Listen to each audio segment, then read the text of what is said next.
Welcome back. Aganagaan deebitan, aganagaan dhuftan.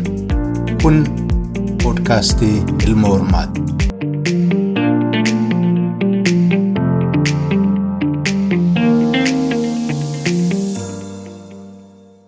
Kabajamoo hordoftoota podcastii Ilma Hormaa, akkam ooltan, akkam bultan, akkam jirtu, jajjabaattu. Egaa siizniin saglaffaan takka immoo marsaan saglaffaan eegalee jira. Qophii duraa keessatti marii jaalbayyaan kadir takka immoo jaal hundee waliin gaggeessine marti keessanuu dhaggeeffatanii jirtan ka jedhu abdiin qaba. Warri jalan deemne yoo jiraattan irra deebitanii dhagahuu dandeessanii waltajjiidhuma kana gubbaatti argattanii. Warri amma duraa waltajjii kanatti subscribe takka immoo maamilan taanes mee Rabbi sodaadhaati maamila ta'a. Egaa hadda immoo marii jaalbayyaan waliin eegalle sana kutaa lammaffaas ni qabannee jirra. Jalqabarraa kaastanii hamma dhumaatti akka nu waliin turtan kabajaan isin affeeraa itti dhiyaadhaa. Maali isaa dhufanii gaafatan kun akkasii waraqaa barattoota waraqaan kennallee kana ciraadha inneetti jennii regalla akkasitti immoo wanbadee nu rakkiftee karaa kanatti nu rakkisaa ooltee isinillee asitti nu rakkiftanii biyya keenyatti galuu hin dandeenyu jennaan amma mee koottaa jedhee namicha achi keessa hojjetu mana hirribaa keessa namaa kireessan waan jara kanaafi waan isaan barbaadan siree kennaa fi haarafanii gaafa isaan amma rafanii bulanii ganama san akka sa'a torbatti akka xaabiyaa nu bira dhufanii jedhanitti himanii nuti ganama halkan san hin rafne dubbii nuti jabaatti jenneetiin sa'a jahatti baraarii jedhan. Nuti baraarii san dhageenye kaanee baraarii san yaabbannee goobban galle gaafa goobban gallu qorri waan biraatti lafti lafa qorraatti nuti gammoojjii dhufne hedduu nu cinqaa oduma cinqannu amma baasin ka shaggar deemu jira isa eeggannee baasii san fudhannee karaa roobee gadi kunne rooberraa karaa shaashamannee gadi kunne gaafa adaabbaa kennu Said Alimaa nu biraa bu'ee inni obboleessaattu yeroo san asaasa jira. Asaasa goree ani kallattiidhaan deemee jechuudha. Kallattiin deemee mojoon bulee mojoorraa ammallee karaa gandaatti hin galeetii kallatti maanni karaa inni deemee jechuudha. Karaa dirqaa deemee jechuudha harreen. Namni tokko achitti nurra hafe tokko immoo ani biyyumatti gala'ee karaa hadaamatti narra hafee inni karaa biyyaa galee jechuudha. Ani achumaan kutee dirqaa ilma obboleessa kiyyaatti jira isa bira dhaqee isa bira tattaa'ee gaafa jedhu sochiin baay'ee jira maaltu jira kun yeroo warraaqsatti sirbii maaliin kun egaa waan biraati. Dargaggeessa argadhee amma waan barbaadu argadhee jedhee otuma inni amma Rabbiin rahmataa godhuu fi elemoo qilxuu karaa carcar jira jecha waan dhaga'aa turree fi durillee amma isa dhaqqabannaa kan jedhuuni karaa carcar deemuu qabaa jedhee ji'a tokko egaa naannoo dirqaa san taa'ee achirraan amma carcariin dhaqee gaafa carcariin dhaqeetiin jedhu achillee fira kiyyatu jira. Fira keessan bira qubadhee amma haala hubadheenaan ilmi obboleessa kiyyaa tokko achi suuqii qabaa. Bokkootu waan deemtuu si argisiisa. Hiriyoonni keenya baay'ee as jira jedhee warra akka Bayaana Soobaa fa'aa warra akka Muhammad Ali Shoo jedhama yookaan Jaarraa jedhama. Ammallee Ziyaad jedhama. Hussein Hassan jedhama. Muhammad Hassan jedhamu. Namooti akkasii kanaan wal agarree amma waan barbaaduun argadhee jechuudha. Isaan immoo yeroo sanitti baay'ee gurmaa'anii jiru. Oromummaan hedduu sabboonummaa hedduu jabduudha. Kanaaf otuma achi teennu ga'a ammallee haalli jijjiiramee Muhammad Ali Shoollee nu biraa deemee qabuuf turanii Bayaana Sooballee qabuuf turanii innillee akka carraa achitti hin argamne hin badee nummoo achi warri gurupiin gadi hafte nama tokko nama lama nu keessaa qabanii turanii namni kun bannee waaccu jedhanii karaa waaccu sanii deemne jechuudha. Waaccu san akkas torbaan tokko teennee karaa mijeeffannee achumarraan baddeessa magaalaa jedhamtu baddeessa dhaqnee baddeessarraan baddeessa miti hirna magaalaa jedhamtu dhaqnee hirna sanirraan baddeessaa dhaqee jechuudha. Baddeessaa gaafa dhaquu jaallan achitti illee gurmaa'anii jiru isaanillee argadhe isaanillee wal quba qabaannee utuma kanaan teennuyyuu amma magaalaa Hilfata jedhamti.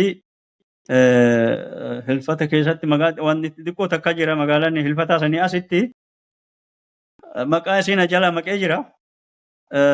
Magaalaa sanitti gurbaa tokko achi nu geessee inni immoo amma eessa nu geessaa dirreetti nu geessaa jechuudha. Gaafa dirreetti nu geessu dirree immoo eenyutu jira warra badhoo ka jedhan badhoo jedhama. Tokko immoo bookee jedhama yookaan amma inni kana jedha Abdul Jaliilii Ameerikaa kana jira. Tokko Ibsaa Saawaa jedhama. Isaan kanaan Ibsaan Saawaa sun itti gaafatamaa waraanati bakka sanitti. Jarri kun immoo dabballoota isaa waliin haasofnee amma isaan wal agarree isaan biraa ka'anii deebi'anii nullee anillee karaa magaalaa ol deebi'e jechuun mucaa kana waliin baddeessatti ol deebi'e. Amma oduma kanaan teennuyyuu akkuma carraa anaa magaalaa keessa deemu Sa'iid Alimaa fa'aa Arsiirraa dhufan ishee tuulatu waliin dhufanii jechuudha. Hin argee natti fiigee akkasitti wal simannee amma natti haasa'ee kana keessa jirra akkasii jedhee nutti hime. Kanaaf hawwisoo wahiitu ture. Hawwisoo san akka irraa qooda fudhan. Gaafa shaggarsu nu dabartee hawwisoon guddoon amma tun immoo lammataa tun darbuun qabdu qooda irraa fudhaa jedhee nullee gammachuudhaan dhufee amma jaallatawwan kiyya kanatti gaafa himu jaallatawwan kiyya kunillee hedduu gammadanii anaa fi Ziyaadii san bakka nu buusanii kaanee deemnee jechuudha Asallaa. Asallaa gaafa dhayinuu jalleen coolataa achi jira, Muyee Abduu achi jira, ishee tuulatuu achi jira. Achitti wal qunnamnee Kuwee Kumsaa achi jirti. Yookaan Martaa Kumsaa achi jirti. Achitti wal agarree achitti wal barree jechuudha. Muyeelleen kallattiin gaafsa waliin haasofne jalleen cool immoo waliin haasofne wal baranneetumaan teessoo keenya walirraa fudhanneetumaan addaan deemne jechuudha. Akkasitti gaafsan egaa warri Amborra dhufte hawwisoon Amborra dhufte jira. Ijoollee san waliin haasawaa bullee odeeffannaa gama kennan jiruu fi odeeffannaa gama isaatiin jiru isaanittiin jiru isaanillee nuu kennanii san boodan karaa Hararitti deebinee jechuudha. Wanni irraanfadheera darbe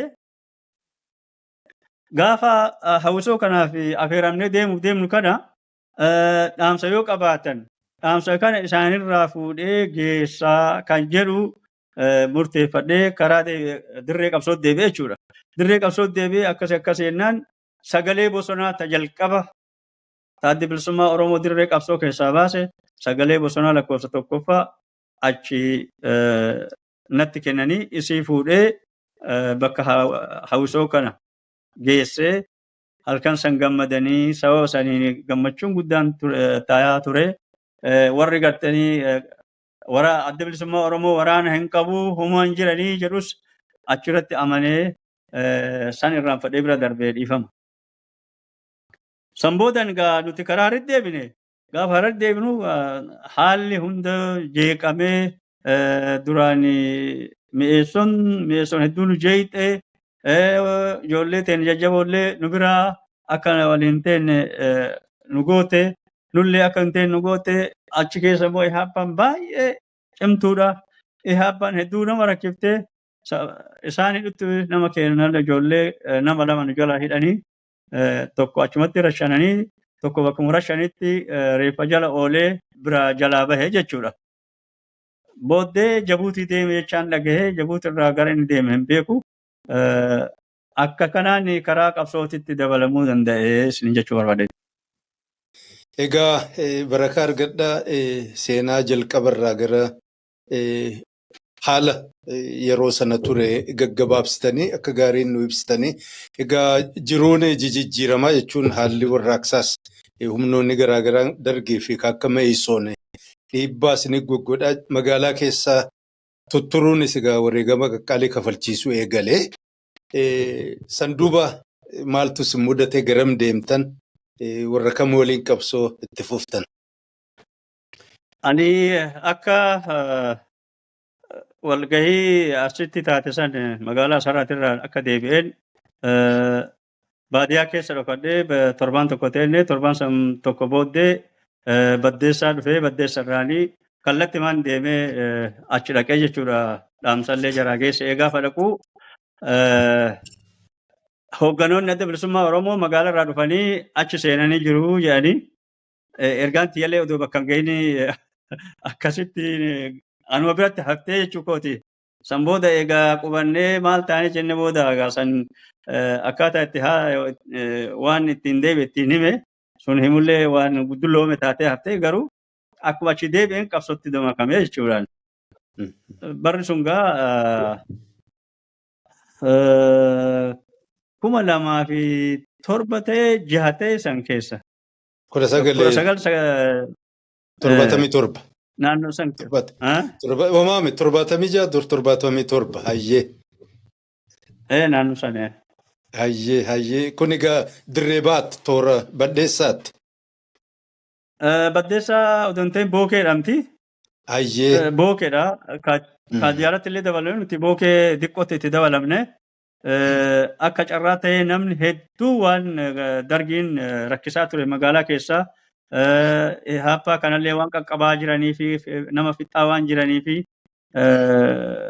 namni jalaa baqatee bahee fakkeenyaaf gaafa achi dhaqnu yoo xiqqaate nama gara 150 hin taana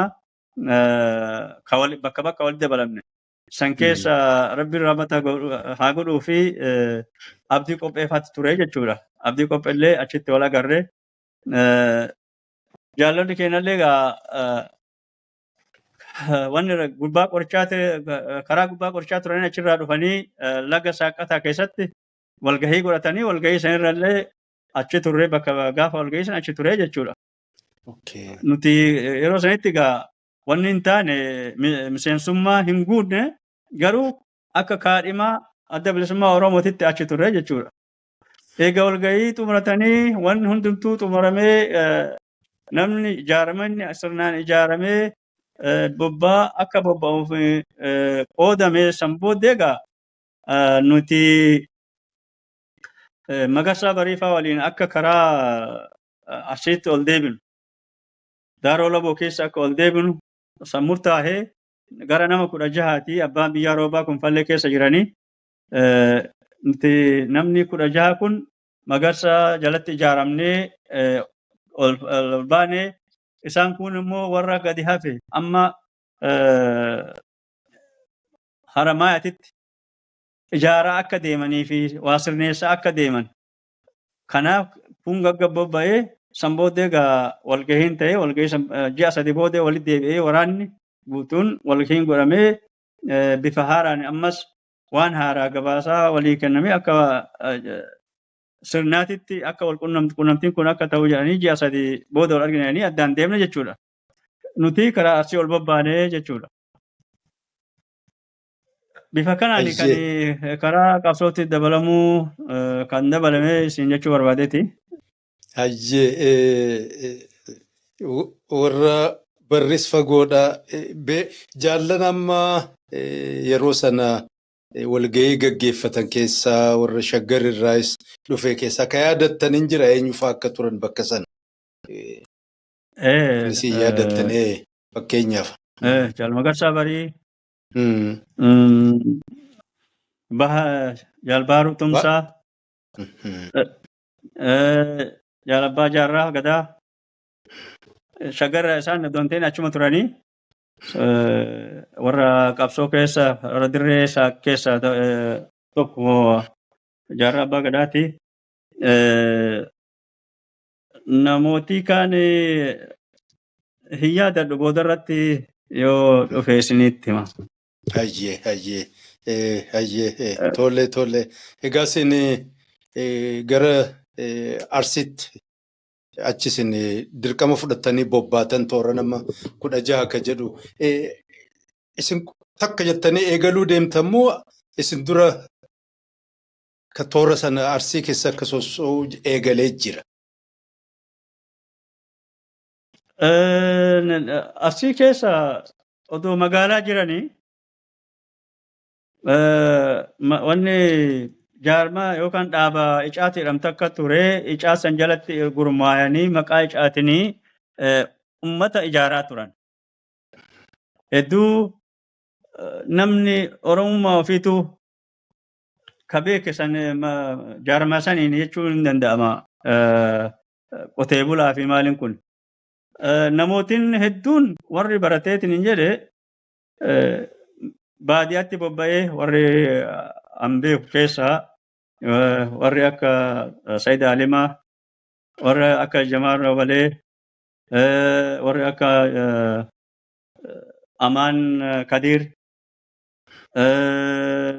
namootiin birallee hedduu jira. Kan maqaa isaanii amma dha'uun naa dhufuu dide. Kanaaf namuu karaa itti ramadamsanitti hooma qabsoo adda bilisummaa Oromoo yookaan Oromummaa ofii ka ibsu nuti Oromoo akka ta'an kana barsiisaa turanii namni karaa san deemu keessattuu yeroo icaati Arsii keessa ishee Tuulatuu fa'aa itti gaafatamaa ta'ee achi keessa hojjetu dhugaa isinitti himuudhaaf Hararii Ciqqii keessa turre. Mi'eessonni nu rakkisaa ture. Achirra mi'eessonni malee kan yeroo san nu rakkisaa ture ihaabbaan nu sodaatti numtuitu. Garuu hedduu kan rakkisaa ture mi'eessonni olii gad deemu kan dhoge isa gaafa asallaa dhufnu shurrukaan bilisummaa jedhamtu nutti urgaa ture dhugaa rabbi. Maaliif Arsiin guutuun gaafa hadaamaa ceenu hadaama mataa isii itti ramadamanii hamma sadarkaa olitti jaarmaa kana ture wanjiin hojjettoota kana maalii kana hunda namni walitti qabsiisanii Oromummaa isaa barsiisanii bilisummaa shurrukaa bilisummaatti nutti urgaa ture gaafa asallaadha. Hedduun gammade. Gaafa achi gad deemu immoo walitti shinturuu eegalee jechuu kiyya. Kanaaf jaarmaa akkasii ture namni ijaaramee jira baadiyyaa keessatti bakka jirutti ijaaramee jira karaan deemu ani Oromoon akkas jedhee afaan Oromoo namni dubbate hedduu cinqiin hin turre boodarra dargiin jabaataa lakkaan jabaataa dhufee gara galfate malee. Kanaaf waan nama dhibu tokko illee hin turre karaa sanitti deemsaaf maalidhaaf. Baay'ee irratti hojjetanii jechuu barbaadeeti. Ayyee duuba achi bobbaatan isin gara Arsiitti biyya akkas qophaa'ee jirutti akkam ture eessa qubattanii maal diriirfattan maal hojjettan warri 16 jaallee Magarsaa waliin dirqama fudhattanii bobbaatan jechuu kiyya. Gaafa bookerraa kaanee karaa xirrootitti jedhama darakkuun deemuuf deemnaa maaliif darakkuun sun hedduu dammaqxoodhaa jaarmaa cimatu jira dabballee cimatu jira naannoo san karaa san ba'uuf otoo deemnuu ga'a amma gaafa jalqaba kaanu naannoo xirroo gaafa geennu uummanni nutti ka'e.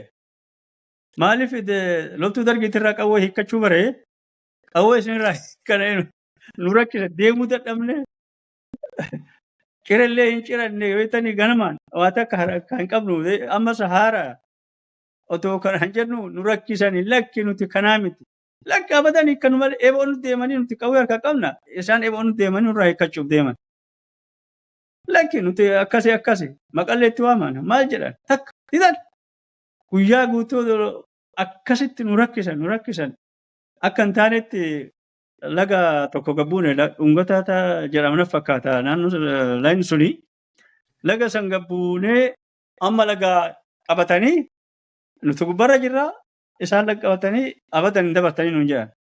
Abboo durataa qotee bulaa Galamsoo Haji Adayyuu fi muummee eenyu jedhama jala badee maqaan abbaa isaantu warra jajjaboo akkasittu jira ammas deebi'aati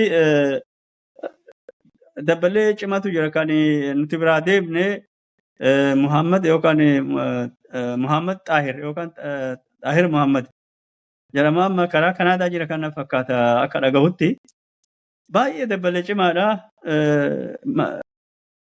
Magaalaa keessa taa'a inni jireenyi isaatiin maal isaa baadiyyaa keessa uummata keessa taa'eeti kan hojjetaa jiru. Yeroo sanitti wal qunnamtii warra magaalaa keessa jirullee wal quba qabanii warra akka Sheetuu fa'aa wal quba qabanii warra akka Goota Babbaas yookaan Ahmad Bunaa isaan kana fa'aa wal quba qabanii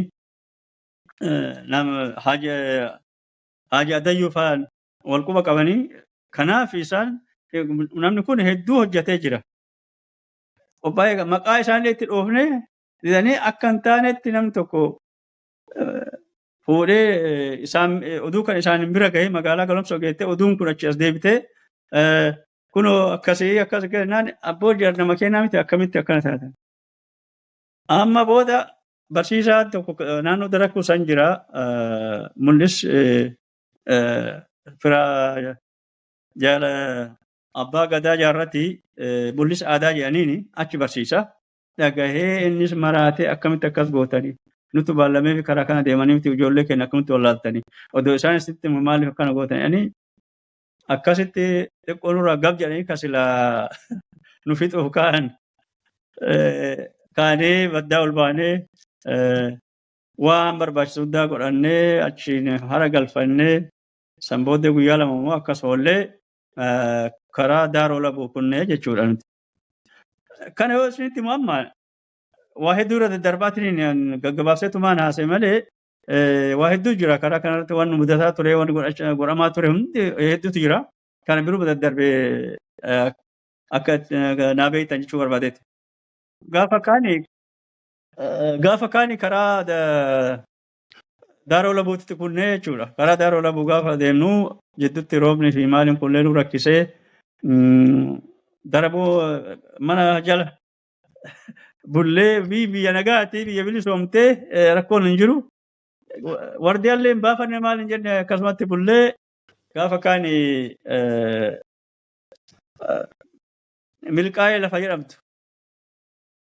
Milkaa'ee lafa jedhamtu gallee milkaa'ee san Haji Abdiqqoo jedhaniini miseensa kenna achi ture ammallee Maqdishoo illee deeme na fakkaata deeme jedhanii quban qabu garuu waan akkasiisan dhagaa ture inni nu qubsiisee jechuun akka naannoo san jiraannu godhee achitti nama wal qunnamaa turre mandhee dura magaalaa jirtuu fi taane biyya keessa dura qotee bulaan walitti ijaaramee jiru kana hundaanuu akka wal qunnaman sadarkaa saniin jedhanii san dura wanni ta'e milkaa'ee jedhamti milkaa'ee san Sumaalee qubate.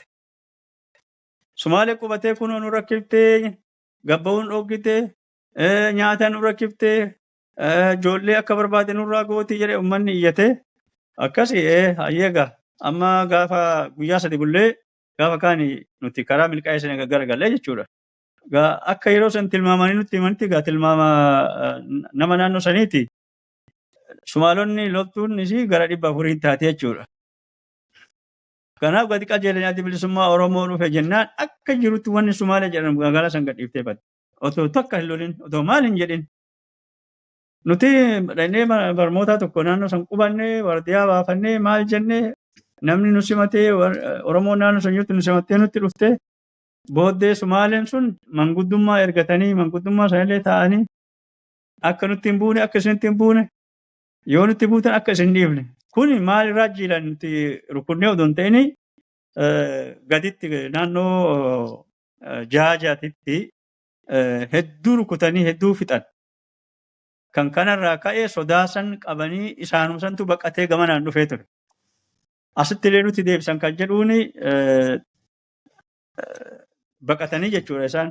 Ilmaan waraana kennallee hin beekanii maallee hin beekanii waraanni Oromoo guddaan dhufennaan inuma quutan bira.